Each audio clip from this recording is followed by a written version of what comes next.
Muito bem, nós vamos. Muito bem, muito bem. Boa noite. Oi, Rê. Foi a primeira a chegar aí, hein? Marília. Bem-vindos de volta. Vini, Rê, Guilherme, Nário, Jeff, bem-vindos de volta. Paulo Nenflídio, Clara. É isso aí. Liliana, Isolda, Ana, Isolda, sua obra tá linda na minha casa, viu? Preciso postar aqui ainda pro pessoal ver. Isis, Tom, bem-vindos de volta. Deixa o Andrei entrar aqui, a B também, minha noiva. Oi, B. Só vejo a B agora assim virtualmente. Esse tempo de pandemia tá dureza, viu? Guilherme, bem-vindos de volta. Deixa o Andrei entrar, o Andrei tá aí, deixa eu chamar ele de volta.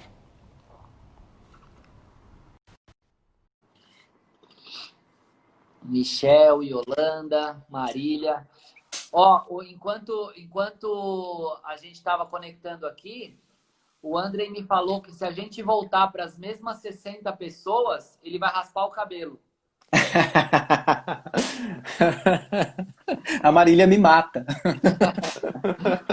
Olha, aí cada um com seus problemas. A morte, afinal de contas, não é tão mal assim, né? É verdade. É uma consequência, é um fato. É uma consequência. Vamos lá, você estava falando. Vamos dar mais uns minutinhos para o pessoal entrar. O Marvin entrou de volta. Marvin, saudade de você também. Rubão, Thaís Gil, saudade da Thaís também. Marcelo, Ana Luísa. Dá um tempinho pro pessoal entrar de volta, mas acho que já tá a maioria por aqui. Camila. Camila também tá sempre por aqui. A Marília, não, não, não, não, não. Não vou cortar. Ele vai pintar de vermelho, gente. Ele não vai cortar, ele vai descolorir, ele falou. Vou ficar ruivo agora. É isso aí, ó. Se chegar nos 70, ele vai descolorir o cabelo. Vai ficar lindo.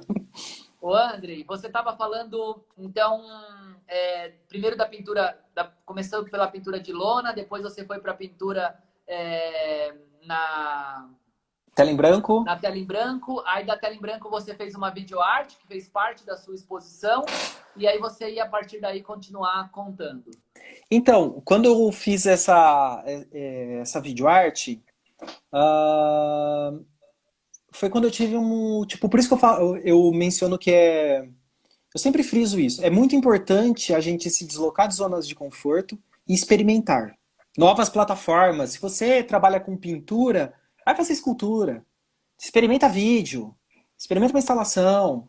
Faz algo. Tenta se deslocar para você ter novas experiências e criar novos elos, para criar novas formas, ferramentas dentro da sua própria cabeça de como dialogar e desenvolver a sua poética, o que eu acho muito, muito interessante.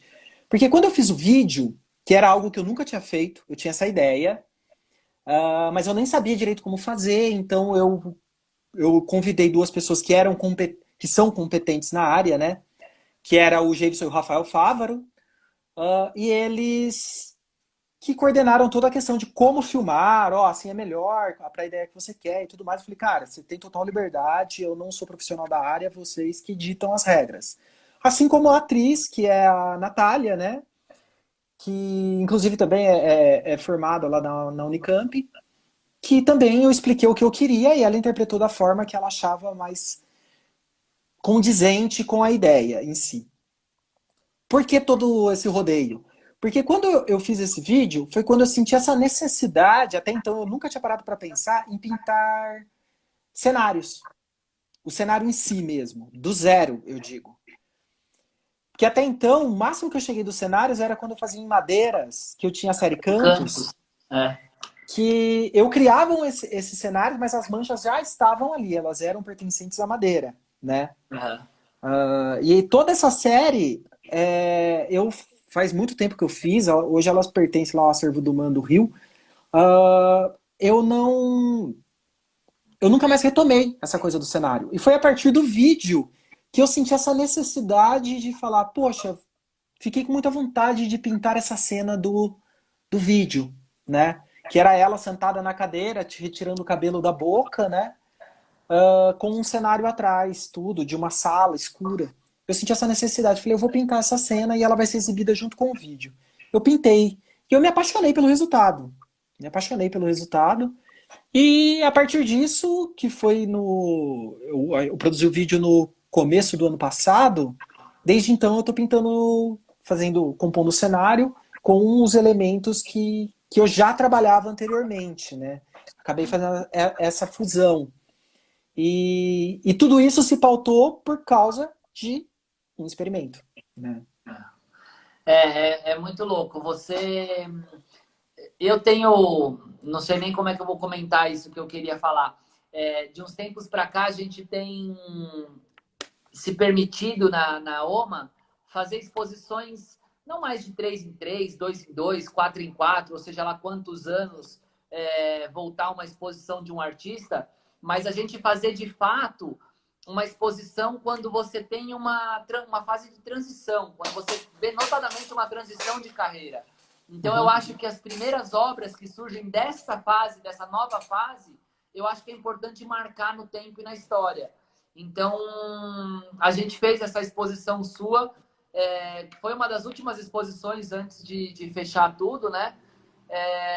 E que juntava as telas em branco e juntava as telas com cenário. Na verdade, era o passado o momento das telas em branco e tinha as duas telas com cenário, que uma está com o Marvin e a outra acho que está ainda no seu acervo pessoal. E aí eu queria emendar para ir voltando talvez um pouquinho na questão da carreira. Como que você enxerga hoje, né? Hoje você trabalha com duas galerias, você trabalha com a OMA e trabalha com a Babel. Como que você enxerga hoje a necessidade de expor, quando expor, por que expor, aonde expor? Como que você entende e administra isso para além talvez da ansiedade, expor quanto mais melhor? Como que você entende isso?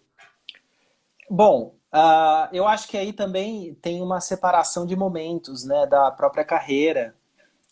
No começo, eu acho que quando você está em um início assim de carreira, você quer expor aonde tiver oportunidade, você vai expor. Assim, se o bar do Zé te chamar para expor, você quer expor.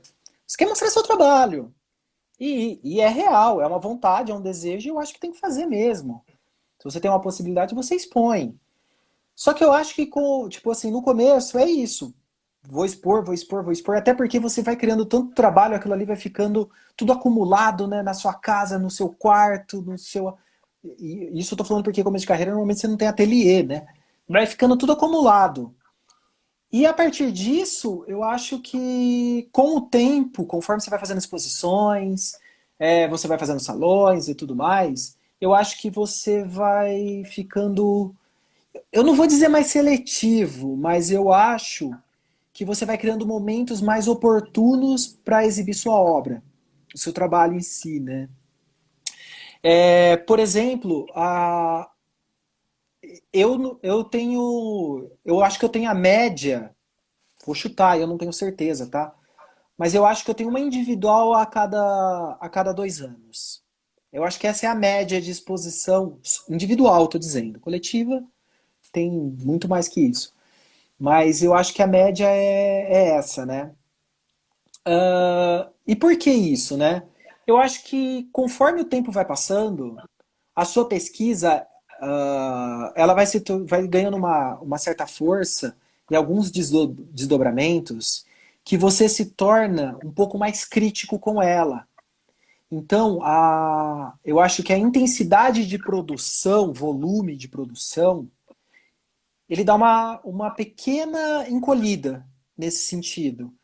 E eu acho que a qualidade aumenta, o que eu acho extremamente positivo.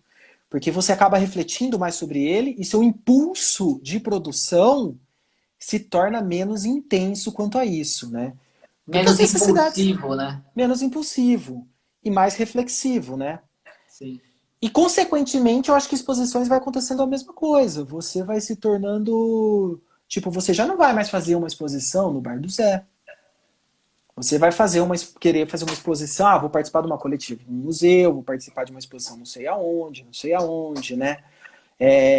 Até porque aí as exposições passam a fazer sentido. Uma coletiva, normalmente, por que eu estou sendo chamado para essa coletiva? Então tem que ter uma curadoria que faz sentido o seu trabalho estar ali, né? Porque senão eu acho que fica mal para a exposição e fica mal para você. Você tem que passar a administrar isso bem, né? E também porque, consequentemente, você acaba vendendo obras e tudo mais, né? Com o passar do tempo, a sua carreira entrando num eixo de ascensão, você vai vendendo mais, consequentemente, menos trabalhos. Mas eu acho que o volume de exposição, ele é bem pairado nisso. Eu acho que é mais do...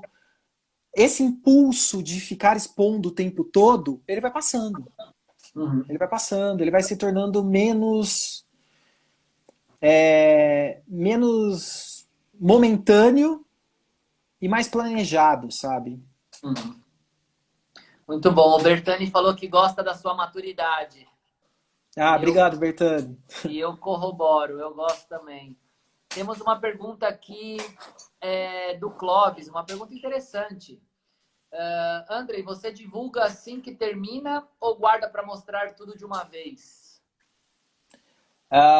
Bom, isso também depende muito, assim. Tem trabalho que eu termino e eu divulgo, assim. Mas eu, sinceramente, eu não tenho muito esse apreço de ficar guardando trabalhos para, tipo, fazer uma espécie de surpresa durante uma exposição. Eu não tenho muito esse... Eu não vou dizer cuidado, mas eu não sou tão adepto disso.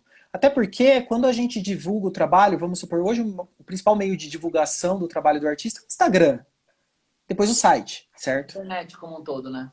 A internet como um todo. No entanto, você ver a obra no Instagram, você vê uma pintura no Instagram, a foto tá desse tamanhinho, de uma pintura de 1,50 m por 1. Eu acho que a penúltima foto do meu Instagram é uma pintura de 1,50 m por 1. E não dá pra ver. Então, não faz diferença. Porque a apreciação estética de uma pintura, ela se dá por inteira ou por completa perante a obra, porque existe uma textura, existe um cheiro, existe uma dimensão, né? Você tem que observar determinados detalhes. Então, eu, sinceramente, não me preocupo com isso de divulgar antes, não, a imagem. Não tenho essa preocupação. E às vezes é o galerista que é chato e fala, cara, não solta isso ainda, vamos deixar para uma exclusividade, vamos deixar para cá, para lá. É. Mas interessante. A Virgínia está comentando aqui, tem sempre que fazer sentido, o amadurecimento vai mostrando essa necessidade de fazermos escolhas. Ela está fazendo um comentário, acho que muito mais da pergunta anterior, né? Que a gente estava falando das exibições.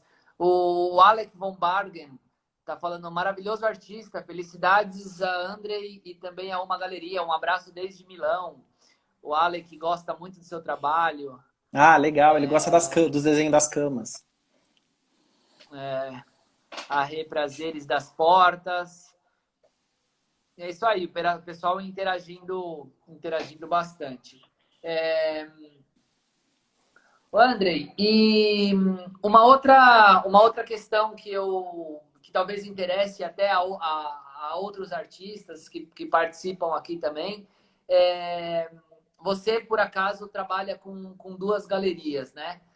Como que você enxerga a função da galeria para a construção da carreira de um artista, né? Quais são os limites, por exemplo, de atuação da galeria e responsabilidades que são exclusivamente do artista? Como que você enxerga essa relação? Como que você preza pela construção dessa relação entre artista e galeria? Eu faço, né? A gente já trabalha aí talvez há acho que uns 6 anos, ou mais de 6 anos juntos, mas que alertas que você faria, né? O que significa, na verdade, para um artista trabalhar com uma galeria? A solução para os problemas? Como que você enxerga isso?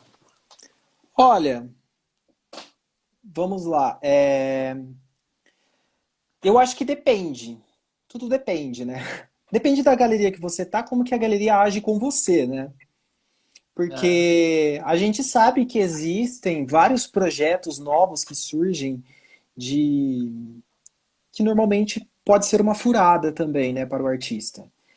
Se existe uma seriedade a partir da galeria para com o artista, ah, eu acho que é ótimo, né? Porque eu acho essencial, na verdade.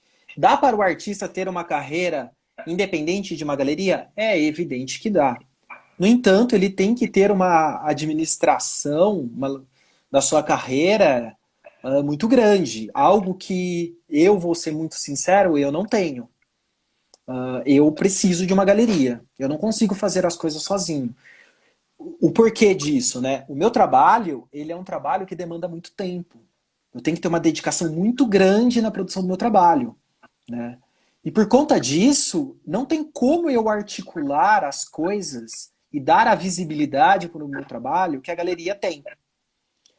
Porque a galeria ela tem uma capacidade de articulação. Estou falando de acordo com a minha experiência com a galeria que eu tenho, claro, né? A galeria ela tem uma capacidade de articulação e de articular o trabalho, porque é a função dela, né? Que normalmente um artista jamais vai fazer isso sozinho. São poucos artistas que conseguem, né? E os poucos que conseguem, na verdade, também estavam em uma galeria, já passaram por galerias, adquiriram uma experiência, conseguiram compreender como funciona todo um circuito. A não ser que esse artista também, a gente tem que levar em consideração que existem artistas que não estão presentes em galerias e que circulam outros meios, né? Por exemplo, que são professores, são oficineiros e fazem que também tem uma carreira artística, né? Porque quando a gente fala carreira artística, a gente não pode confundir de que carreira artística é só ficar dentro do ateliê produzindo para uma galeria. Não. Um artista, ele pode ser professor, ele pode fazer X coisas, né? Que envolve seu trabalho e ele é um artista, né? Mas eu agora, especificamente trabalhando com galeria, eu acho que o ponto positivo, é que a galeria ela, vamos lá, por partes, ela pode te colocar em acervos, te ajudar a entrar em acervos institucionais. Comercializar obras, claro. E o comercializar obras não é só o fato de vender obras. É o fato de embalar, produzir nota, transportar, muitas vezes colocar moldura, colocar no chassi. Então o meu trabalho é o quê? Eu produzo o trabalho aqui no ateliê, o restante a galeria faz tudo. Eu não tenho a preocupação. Eles vêm buscar na porta de casa e eu não tenho mais preocupação nenhuma até chegar nas mãos do colecionador, né? Uhum. Meu, isso me poupa um tempo, uma logística gigantesca. Uma coisa que eu não faria sozinho, né? Além de realmente poder viabilizar exposições em museu, escrever em editais, participar de feiras, que é super importante também, né? Ter a visibilidade de uma feira de arte é algo importante. Então, tudo isso que a galeria pode fazer, são raras as exceções de artistas que conseguem fazer. E quem consegue fazer, normalmente tem sempre uma pessoa junto trabalhando, né? Então eu acho fundamental. Eu acho que a galeria é algo fundamental para a sobrevivência desse mercado. Não desse mercado, né? Mas desse circuito. Eu gosto do o Bertani falou, né, do respeito mútuo, e você falou sobre isso também, né, de se você perceber a seriedade do trabalho que a pessoa está disposta a fazer com você, que aí vale, né, aí faz sentido caminhar juntos. Mas eu queria que você falasse, e aí você acabou não comentando nisso, porque eu sou um grande defensor disso, embora eu esteja sentado do lado de cada mesa, né, do lado do galerista, mas desse vale tudo do mundo da arte, né? Agora eu entrei numa galeria, então agora a galeria que se vira, agora a galeria faz tudo para mim, agora a galeria que manda, agora eu só. E você é um cara que tem um pulso firme com o seu trabalho, né? Então não é qualquer coisa, não é qualquer lugar, não Não. é. Embora tenha a galeria, né, que abre portas, as discussões são sempre horizontais, assim. E aí, isso serve para você? Isso não serve? Né? Por acaso, aqui na galeria, a gente tem a liberdade de discutir muito até os rumos da galeria, porque, quer queira, quer não, os rumos da galeria ditam um pouco os rumos dos artistas, né? Porque o que eu vou buscar é o que eu vou abrir portas, né? É o que eu vou, enfim, cavar ali para os artistas que estão vindo junto comigo. É, E que cuidados, né? Como que você do outro lado, né? E aí fica à vontade para falar, você sabe que eu não tenho problema com isso, desses cuidados do Vale Tudo do mundo das artes aí, desse pulso firme do que comercializar, do que levar, não levar, enfim. A gente sabe que o mundo da arte ele é bastante complexo, né? O vale tudo, né, do mundo das artes, a gente sabe, como diz o nosso querido Laerte, muitas vezes dá para transformar montanhas em vale, né? E, e realmente a gente tem que ter determinados cuidados com isso. É que assim, hoje eu tenho uma tranquilidade para dizer isso, para falar sobre isso, porque a gente já trabalha há muito tempo, né? E até hoje eu tenho a liberdade, e eu gosto sinceramente dessa liberdade, de poder pegar o meu celular, mandar um WhatsApp para você, né, no caso, e falar, pô, Tomás, o que você acha disso? Ó, eu não gosto disso. Às vezes atitude assim, coisas que estão sendo pensadas pela galeria, eu falo, ó, pensa nisso, ó, olha isso. Porque, sinceramente, a gente sabe que o circuito de artes visuais, das galerias em específico, né, das artes visuais, ele é bastante complexo e ele é pequeno, mas ele é bastante complexo, né? São engrenagens bastante complexas para mover. E, e eu acho que principalmente se tratando de uma galeria, pode-se dizer que jovem, mas não tão jovem mais, né, como a OMA, ela não teria chegado aos seus 7 anos se não houvesse uma relação muito próxima e horizontal da galeria com os artistas, Concordo. né? Que é, por exemplo, todo ano a gente faz uma reunião com todos os artistas na galeria para falar como foi o ano e como será o próximo, certo? Sim. Muitas vezes, normalmente, se um artista vai ser incorporado a relação de artistas da galeria, a galeria primeiramente expõe esse nome para todos que tenham ciência desse nome, né? Para que realmente os artistas falem, não, ok, manda bala, né? E isso eu acho muito interessante. E por que eu acho também que isso é muito válido e interessante? Porque, queira, quer ou não, o meu nome está atrelado à galeria. Uhum. Então, todas as atitudes que a galeria tomar, o que acontecer com ela, o meu nome está atrelado a ela. Se você jogar no Google Andrei Rossi, você vai lá ver, tá lá uma galeria, né? Notícia Uhum. no jornal, pode estar lá também uma galeria. E por isso eu tenho que ter essa preocupação, né? Apesar que essa preocupação ela é muito menor por causa do tempo de trabalho junto. Sim. Mas eu acho fundamental o artista poder ter o mínimo de voz possível dentro da galeria. A não ser que a galeria tenha muitos artistas, uma grade gigantesca de artistas, que ela já tenha, sei lá, X anos e você é um artista novo entrando dentro dela.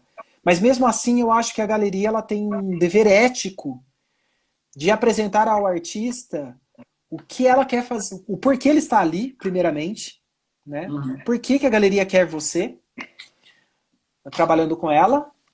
Porque se for para você entrar dentro de uma galeria X só por entrar, para não acontecer nada, para você não participar de uma exposição, não fazer exposição, a galeria não te viabilizar nada, além da questão mercadológica, tá? Porque a gente não pode esquecer, a carreira de um artista não se resume a mercado. Mercado é uma coisa, produção artística e carreira artística é outra. Não é a mesma coisa. Então eu acho que a galeria tem que ter esse papel também, de realmente poder ajudar. É claro que o artista também não pode ficar, entrou na galeria, como você bem mencionou, ficar de braços cruzados e esperar, a galeria vai resolver minha vida. Não é assim que funciona. Você Sim. realmente tem que ter um bate-papo e propor, falar, chegar lá, ligar para você no caso, Tomás, eu tô querendo fazer um projeto, sei lá, Centro Cultural de São Paulo. Me ajuda? Vamos fazer? Você vai falar, pô, Uhum. demorou, vamos fazer. É isso aí. É tipo isso, né? Tem que acontecer. Tem que ter essa avenida de mão duplas, né? O artista apresentar algo e a galeria também te apresentar algo. Os dois têm que contribuir. E não só, vou frisar mais uma vez, e não só na questão de mercado. Não é só mercado. Eu gosto muito e eu insisti para que você falasse isso, porque tem-se a falsa impressão, né? E a gente recebe muito por ser uma galeria, de certa forma, é, jovem, né? Eu bato sempre na tecla do jovem, embora há 7 anos a gente já não é mais tão jovem assim. Não. Ô, Tomás, só uma coisinha aqui, ó. A Cláudia fez até um comentário interessante, ó, da Arte Edições. Uma parceria onde a identidade do artista tem que conectar com a galeria. É real, eu também eu não mencionei isso. Mas a galeria tem que ter uma identidade com o artista tem que ter uma É, relação, né? É esse porquê, porque eu estou ali, né? a frase que eu uso para isso, né? Uma metáfora que eu uso para isso é aquilo que a gente só vende aquilo que a gente compra, né? Então, se eu não compro o trabalho do André, não no sentido financeiro da coisa, mas mercadológico da coisa, mas se eu não acredito naquilo, eu não consigo trabalhar aquilo, eu não consigo também vender aquela ideia, né? E então faz muito sentido o que a Cláudia comentou. É, eu até perdi o que eu ia falar. Agora não me lembro o que eu ia falar. Ô André, eu queria voltar um pouco, talvez, para uma outra questão que você comentou no começo. Quando eu estou olhando para baixo, eu estou fazendo anotações aqui, enfim, coisas que eu quero te perguntar. Logo no começo, você falando sobre a sua trajetória, você falou que você vem da academia e tal. E a gente tem muito artista aqui que é um artista autodidata, ou um artista que não tem essa formação acadêmica tão rígida, né? É, como que você vê isso? Tem espaço, né? Por que a academia é importante para você? E como que você vê esse espaço para outros artistas que não têm necessariamente essa trajetória acadêmica? Qual que é o seu interesse, por exemplo, na academia? Bom, essa pergunta é boa porque realmente ela tange principalmente os artistas mais jovens, né? E cuidado com a sua resposta, porque a Marta estava por aí, viu? Eu vi a Marta comentando aí. Eu vi ela também, eu vi. Daqui a pouco ela me liga e me dá uma fumada. André, por que você falou isso? Tô zoando. É isso aí. A gente se dá super bem. Bom, mas essa pergunta ela é bem interessante, porque principalmente eu acho que no Brasil, eu acho que até mais no Brasil, na Europa é um pouco menos comum, nos Estados Unidos eu não sei. Mas boa parte dos artistas não tem uma formação formal, né? Não possui Uhum. essa formação.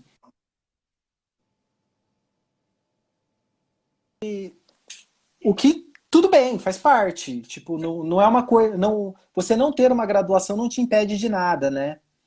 Uhum. Mas, por exemplo, eu estou escolhendo bem as palavras, tá? Para não soar estranho. Bom, é que assim, ó, eu vou dizer o porquê para mim, né? Para mim, fazer a faculdade de artes visuais, no caso, né? Foi o que eu me formei em artes plásticas, né? Fez muito sentido, não numa questão de tipo, é possível ser artista ou não, né? Você pode seguir uma carreira artística de extremo sucesso, igual a gente tem vários artistas, sem ter uma carreira acadêmica. Porém, tem vários artistas também de sucesso que têm uma carreira acadêmica. Exemplo, sei lá, Paulo Pasta, X, tem um monte. Sérgio Romagnolo, José Espanhol, vários, né? A própria Uhum. Marta. O que eu acho que a academia ela te oferece, que eu acho que é algo muito. Acho não, tenho certeza disso. É algo muito bom. É a capacidade de reflexão, porque ela te impõe isso, né, o tempo todo, ela fica te colocando em xeque, te provocando e te questionando para que você justifique as coisas que você está fazendo, que é a partir do estudo formal mesmo, né, de você poder ter uma relação com a história da arte, você ter o conhecimento de história da arte, eu acho que não é um problema, é algo muito bom. Você saber aonde você está se colocando, né? Saber o que já foi feito, ter esse conhecimento. Claro que você pode buscar todo esse conhecimento independente de estar numa universidade ou não. Só que a universidade se torna um pouco mais fácil porque existe um mediador, que são os professores, né? Uhum. E é o tempo que você tem que dedicar lá dentro. Então, quando você fala de universidade, universo de conhecimentos, e você tem contato com filosofia, ciências sociais, psicologia, pedagogia, história da arte, as disciplinas práticas, apesar de eu ter feito pouquíssimas disciplinas práticas, tudo isso cria um... Um arcabouço, né? Você cria todo um referencial imagético e reflexivo que eu acho que pode contribuir plenamente para a sua produção. Se você pegar, acho que todo o histórico da minha fala, eu falo muito a palavra eu acho. Eu estou falando bastante ela. Eu acho, eu acho, eu acho, eu acho, eu acho. Não é à toa. É porque realmente não existe uma certeza para isso. O Albertano falou bem, o repertório. Você cria todo um repertório. E, cara, isso repertório é fundamental para um artista. Um artista tem que ter um repertório, né? Ele tem que saber aquilo que já foi feito, e muitas vezes para ele poder desdobrar em cima daquilo que já foi feito. Nada nasce do nada. Não se cria do nada, né? Sim. Eu vou falar antes que você pergunte isso, eu não sei se você vai perguntar também, mas tipo a velha pergunta que ninguém sabe responder o que é, né? O que é arte? Olha lá. Olha lá, olha Devia que ter devia confusão. ter começado com essa, né? O que é arte, né? É uma pergunta extremamente difícil. Se você pegar lá aquele livrinho pequenininho, todo livrinho pequenininho, chama Primeiros Passos, do Jorge Colli. Jorge Colli é um grande historiador da arte brasileiro, inclusive ele é professor da Unicamp, do Departamento de História da Arte.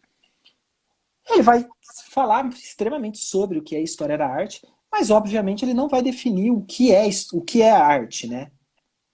Ele vai dar panoramas, pinceladas sobre isso. Só que a partir de tudo que eu já que eu estudei, né? Claro, humildemente a minha opinião, né? Daquilo que eu já estudei, daquilo que eu já produzi, eu construí uma ideia do que é arte para mim, né? Por isso que eu tô falando sempre eu acho. Uhum. Para mim, tudo se resume a alguns pontos. Todo mundo, todo ser humano tem uma capacidade criadora. Todo mundo sabe criar, consegue criar algo. Pelo menos na ideia. Se a gente for pensar, eu não estou falando de uma ideia platônica, não, tá? É um mundo das ideias ou algo do gênero. Todo mundo tem a capacidade de criar algo. Pelo menos criar uma ideia, né? No entanto, não é todo mundo que materializa essa ideia. Materializar é no sentido de música, uma performance, qualquer coisa do gênero. Só que para o artista não basta ter a ideia. Você tem que materializar aquilo, você tem que ver aquilo. Aquilo tem que estar feito. Tem que ser algo sonoro, algo visível, Uau. algo palpável, enfim, qualquer coisa. Você tem que materializar aquilo, porque é uma necessidade. Aquilo fica te remoendo porque é uma necessidade. O artista tem a necessidade de criar. Muitas vezes ele não quer, mas ele necessita, certo? Isso, para mim, esse desejo, essa pulsão de existir através daquilo que você pensa, é arte, literatura, certo? Isso para mim é a forma de ver arte. Aí o que é arte contemporânea? Olha, outra pergunta extremamente complexa, né? Mas a gente discute muito isso na academia. O que é arte contemporânea? O que é arte? O que é história da arte? Aí, mais uma vez, eu vou dizer, eu acho. Eu acho que arte contemporânea, ela é aquilo que tange o mundo a que pertencemos, né? Aquilo que a gente tem necessidade. Por exemplo, por que a gente pegar hoje uma obra do Renascimento ou do Gótico não é arte contemporânea? Porque aquilo ali fazia sentido para aquela época.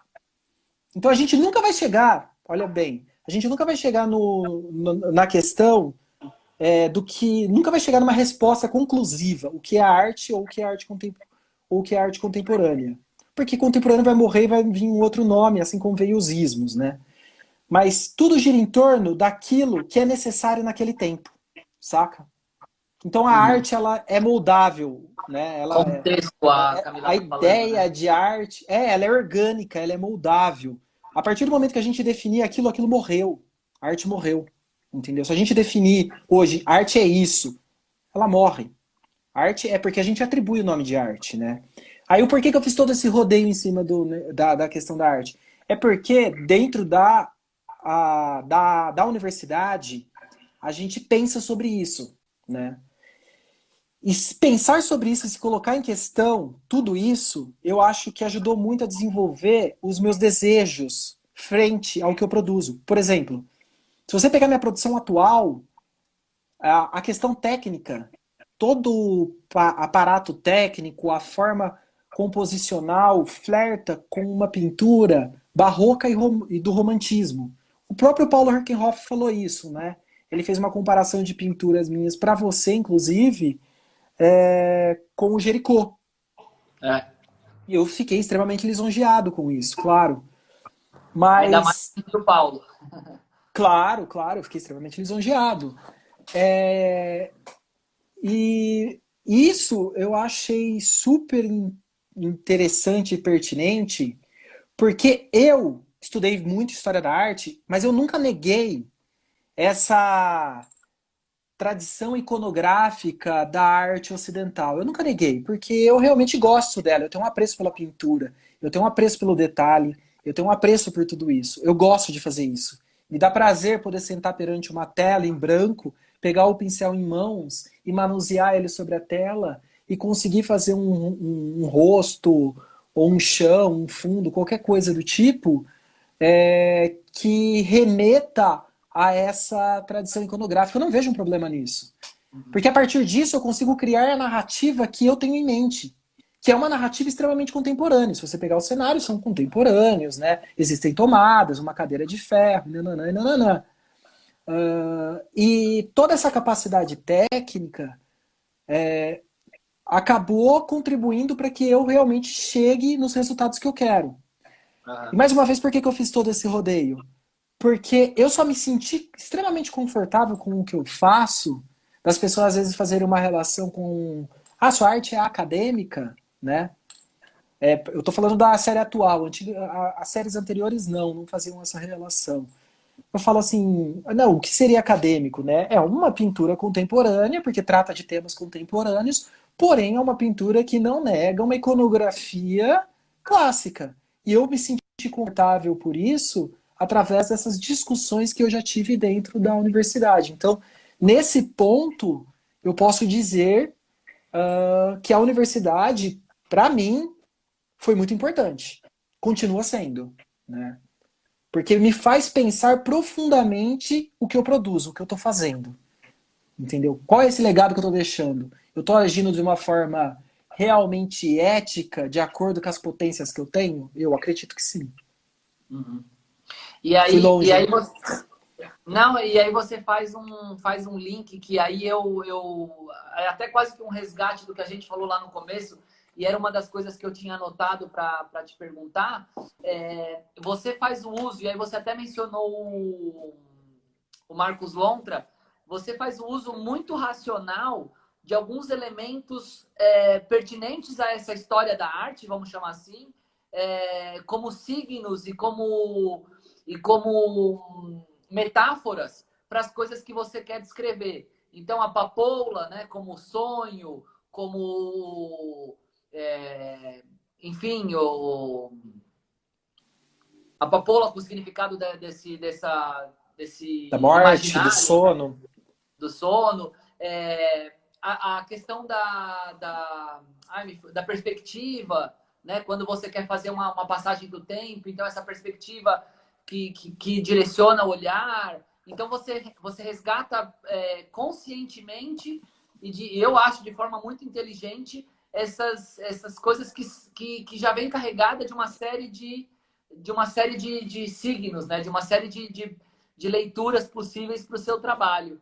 Isso bom, você já comentou que ele de fato é proposital, né? Que você tem esse interesse, mas isso também eu acho que torna o seu trabalho ainda mais potente nesse sentido, do ponto de vista de legado, né? Do ponto de vista de permitir uma leitura mais fidedigna do que você pensa hoje, para quando a gente tiver daqui, sei lá, algumas centenas de anos, né? Se bem que a gente tem muito registro hoje, tem vídeo, tem um monte de coisa de você falando, né? Da gente conversando sobre matérias, enfim.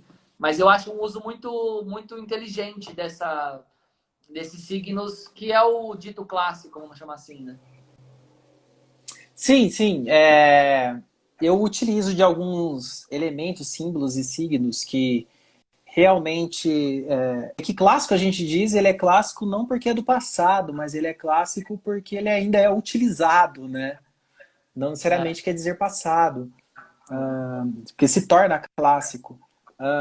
Então, por exemplo, em trabalhos onde tem o vaso quebrado, com os cacos ao redor e a planta, as flores jogadas, né?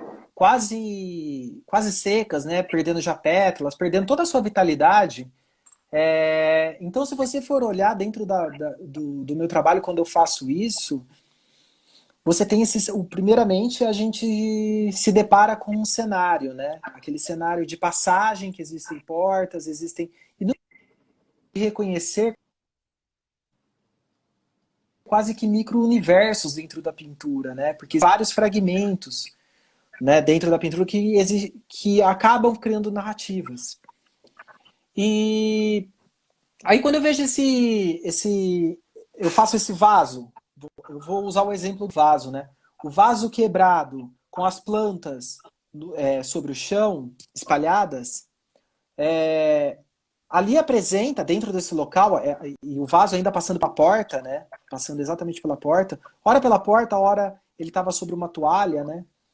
Uhum.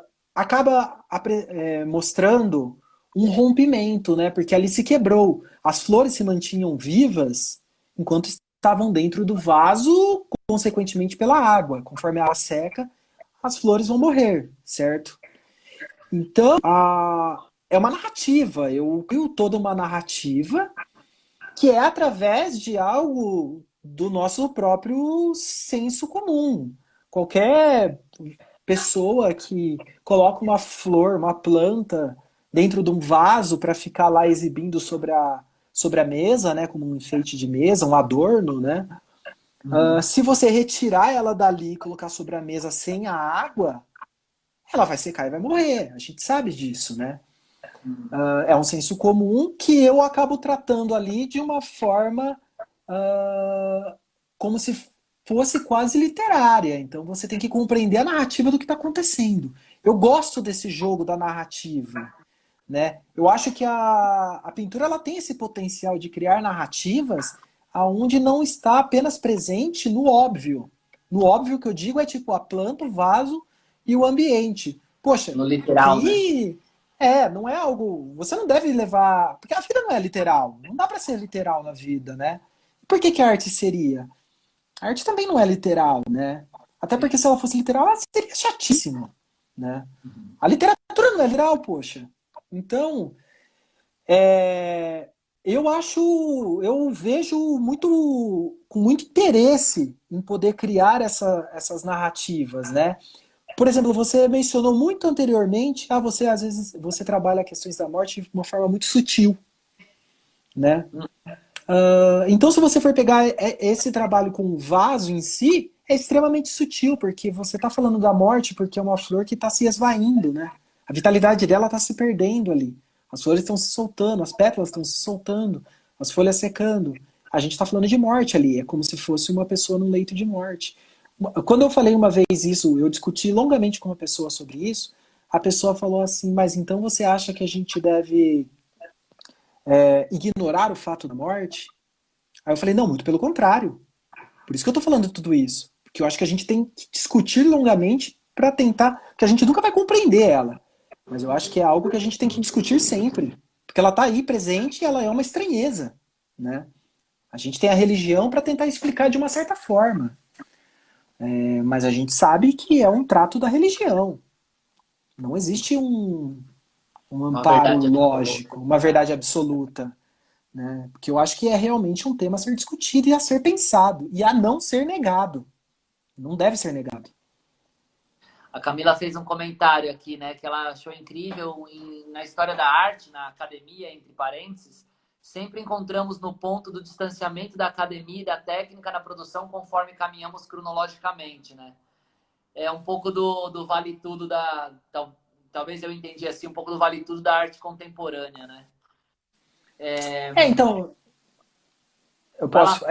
É que então é bastante relativo também isso, porque a técnica ela, ela foi se colocando em questão, mas a partir, mais uma vez, do que eu digo, de uma necessidade, né? Se a gente pegar o período dos ismos, que foi quando existiu a grande quebra dentro da academia, que foi com o impressionismo, né? Os artistas saindo do ateliê e pintando, querendo captar a luz, mesmo assim existia uma técnica forte ali. Mas ali começou um rompimento pesado, né? Tanto é que eles Uhum. foram mais mal vistos. Aí quando a gente entra no período de guerra e pós-guerra na Europa, aí tem escassez de materiais e as pessoas com necessidade de se expressar. Aí a técnica se tornou totalmente obsoleta e eles passaram a se expressar de qualquer coisa. A arte povera é um exemplo na Itália, arte pobre, né? Uhum. E por quê? Mais uma vez, a arte depende do seu momento, Contexto, né? do seu contexto, exato. E hoje, como a gente tem material e tudo, eu acho que dá para resgatar. Não tem por que não fazer. Eu não vejo por quê. Eu acho que eu vejo isso como o que eu vou deixar da minha produção e da minha pesquisa para a história da arte brasileira é exatamente isso. É poder ter um trabalho figurativo, estritamente figurativo, dentro do cenário da arte contemporânea brasileira. Legal. Oi, outra Thaís. Ela fez um comentário. Você acha que há um esgotamento devido aos intensos estímulos de imagens que fazem com que a linguagem pictórica seja menos prestigiada hoje em dia? Eu não sei se eu Ah, vejo dessa forma. então, eu não vejo dessa forma. Eu acho super importante aparecer diversos meios e que os artistas possam explorar esses diversos meios. Hoje, existe espaço para tudo. O que você fizer depende muito do que você está fazendo, o que você está querendo mostrar e para quem você está querendo mostrar, né? E eu acho que, assim, existe uma outra coisa. Vamos pegar os artistas como criadores de imagens, né? A imagem na arte, ela busca, não só na arte, mas na publicidade, em qualquer campo, a imagem em si. A imagem, ela busca uma espécie de permanência, ela quer permanecer.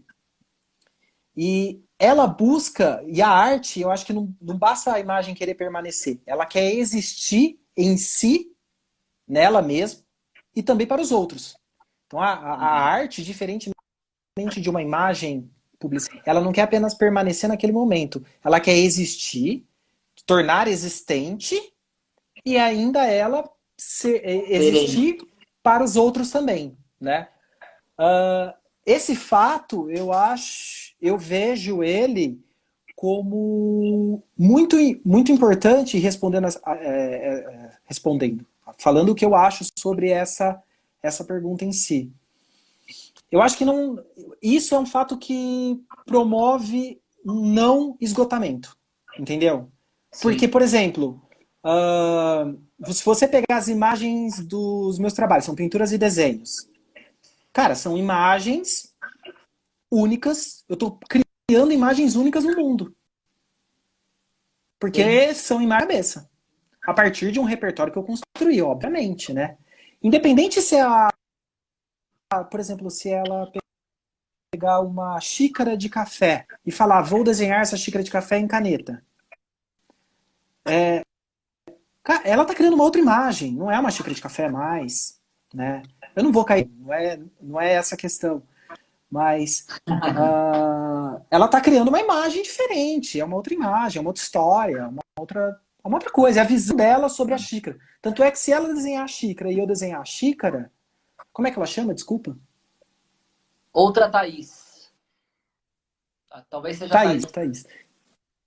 Então, a Thaís, se ela desenhar uma xícara e eu desenhar essa mesma xícara, teremos xícaras diferentes, certo? Sim. Porque a minha visão de mundo não é a visão de mundo dela. Eu acho que não é a questão do esgotamento, né? Talvez tem duas questões aí que me saltam. A pergunta é muito inteligente. Eu não sei se é um esgotamento devido ao intenso estímulo de imagem. Na verdade, é, é o contrário do esgotamento, né? É uma amplitude absurda pelo estímulo de imagens que a gente tem, né? E eu não vejo, por conta desse acesso e desse volume a que a gente é submetido a todo momento, esses estímulos visuais e tal, que a linguagem pictórica seja menos prestigiada hoje em dia. Enfim, a Cláudia comentou até da morte da pintura. Eu vejo até uma evolução elíptica, né? A gente esgarça um ponto, depois volta no mesmo. Aí esgarça para outro lado e aí volta. E aí esgarça. Então, eu não sei não sei se a gente fala em esgotamento, né? Eu tendo a entender sempre que a gente está caminhando para estressar e para ampliar, né, possibilidades. É, a, sobre a morte da pintura, né, já ela acabou, foi decretada durante um dos salões de Paris, né, a morte da pintura. Aham, Só que aí foi inclusive com a ascensão da fotografia, começando a aparecer a fotografia, né? Aí na época eu lembro, o Baudelaire era um crítico ferrenho da fotografia, né? E ele era um grande, além de poeta, um grande crítico de arte da época, e era um defensor da pintura. Porém, tipo, quando a gente pensa na morte da pintura, é que na época se vinha de um legado tão potente da pintura que um grupo de artistas passou a ficar insatisfeitos. Tipo, a gente precisa questionar isso. E eu acho sim, totalmente válido e pertinente. Para aquele período, questionar a pintura foi ótimo. Porque sim. eu acho que surtiu em uma nova experimentação para a própria pintura. A pintura ganhou outra esfera, outros desdobramentos e Sim. abriu brechas para que a fotografia ganhasse sua importância, para que a gravura ganhasse uma importância maior, como além de mera reprodução, para que o objeto, a arte, também ganhasse uma outra esfera. Então foi muito importante esse questionamento.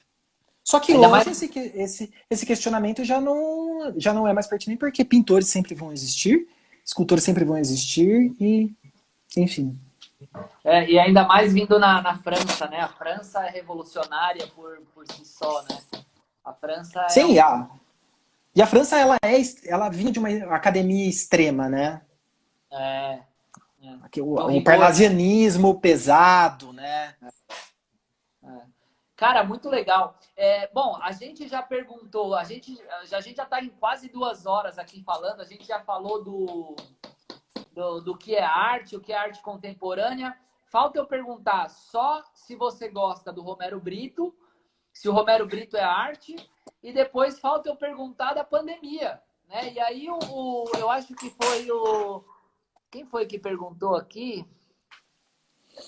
Agora eu não me lembro. Alguém fez um comentário da pandemia e já que a gente já falou de tudo, né? Eu queria de fato que você comentasse se você vê esse momento como um momento de transição, assim, que a gente vá para um outro. Foi a Mirs Montenegro, isso. Mirs Monstrengo. Se talvez essa pandemia pode levar para um. A gente está dentro de um contexto social tão extremo, né?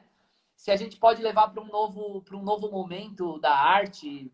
Não sei nem se a pergunta era necessariamente essa, mas acho que acaba ficando pertinente. Só pedindo para você tomar cuidado com o tempo aí. A gente tem mais uns 5 minutinhos. Tá. Bom, eu acredito que. Eu não acho que vai ter uma mudança tão drástica. Vou falar da arte em específico, tá? É difícil falar do mundo. Eu vejo que muito provavelmente não, já está acontecendo, mas a internet está ganhando uma nova projeção com relação a isso. Não só a arte, mas a tudo. E a arte também, né? O mercado de arte, exibição de arte e tudo mais. Mas eu acho que não substitui, eu não acredito que Sim, substitui, porque exposições presenciais, elas são extremamente importantes, porque você ver uma exposição e ver uma obra pessoalmente é uma coisa. sim, Você ver uma reprodução de obra é outra coisa, porque você está vendo uma reprodução, você não está vendo a obra. sim. Então, não substitui, mas eu vejo que a internet ganhou uma nova projeção frente à exibição, à forma de ver arte também. Alcance, né, Vai também. ao alcance também. Vai perdurar? Muito difícil eu dizer qualquer coisa do gênero. Principalmente se a gente for ficar ainda mais restrito ao Brasil, porque o Brasil é um grande mistério, né? É difícil você projetar o Brasil a longo prazo. Eu não sei se vai perdurar. Mas que levou as pessoas a terem um grande choque, isso com certeza levou. Até em questão de produção também, né? A produção eu acho que acabou ganhando um novo dinamismo. Para mim, no caso, sim. Eu sei de artistas que não estão nem querendo produzir durante esse período. Cada um tem a sua escolha, claro, né?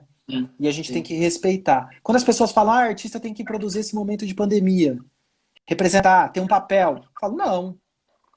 Quem tem um papel hoje fundamental são os médicos e os políticos. É. Travou meu Não, tô te vídeo, né? Você tá ouvindo. me ouvindo? A Ah, imagem travou, mas eu tô te ouvindo.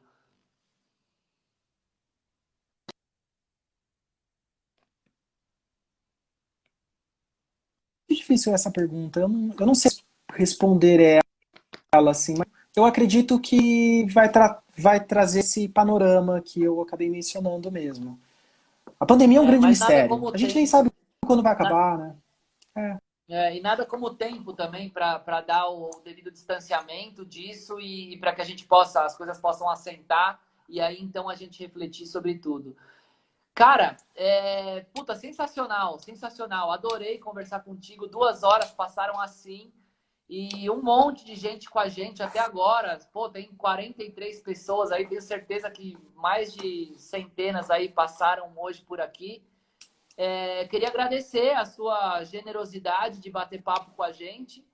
É, e agradecer todo mundo que ficou aí, o Tom, o Bertani, o Marvin, a Rê, Fábio, Camila, puxa, o Monstrengo, todo mundo que participou, que comentou, Michel, olha, foi incrível. Para mim foi muito bom e espero que tenha sido para você também. Ah, foi super legal. Eu vi agora, ó, o Fábio morou comigo em Bauru. A gente estudava. Ele é meu veterano da faculdade, a Lilian, a esposa dele. O Guilherme também morou comigo na faculdade, ele estava. O Roberto Bertani, que eu adoro, uma pessoa que eu adoro e admiro muito. A Cláudia, né, Arte Edições também, que eu gosto muito. A Marília, é claro, né? Baterista, Marília, a B também, né? A B também tá aí. A B, tá. Não, foi super legal. O Michel Senacete, agora que a gente sempre tem papos e a gente vai sempre longe nos papos. Não, foi super legal, poxa. Voou, realmente voou.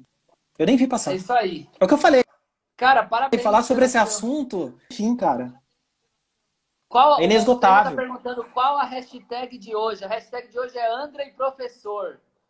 Andrei Professor, pode pôr aí, ó. Dá um sorriso, que essa é a hora que o pessoal tira o print, então pra você sair sorrindo, entendeu? E a hashtag de hoje é Andrei Professor. Cara, obrigado. E pra mim puta, um Obrigado. prazerzaço conviver contigo. Andrei Gato, o Fábio falou aí, ó. A B, pois, Andrei Professor. Cara, para mim é um prazerzaço conviver contigo e ter a oportunidade de participar da sua carreira. Obrigado mesmo, de verdade. Valeu, muito obrigado. Obrigado pelo espaço, pela oportunidade. Foi um grande prazer aí estar batendo esse papo. E vamos junto, estamos juntos sempre, Vamos nessa. Se ok? cuida e nos Fiquem em falamos. Até a casa, quem próxima. pode. É isso aí. Cuidem-se. Tchau, tchau. Um Até abraço. mais. Tchau, tchau. Tchau, pessoal. Valeu.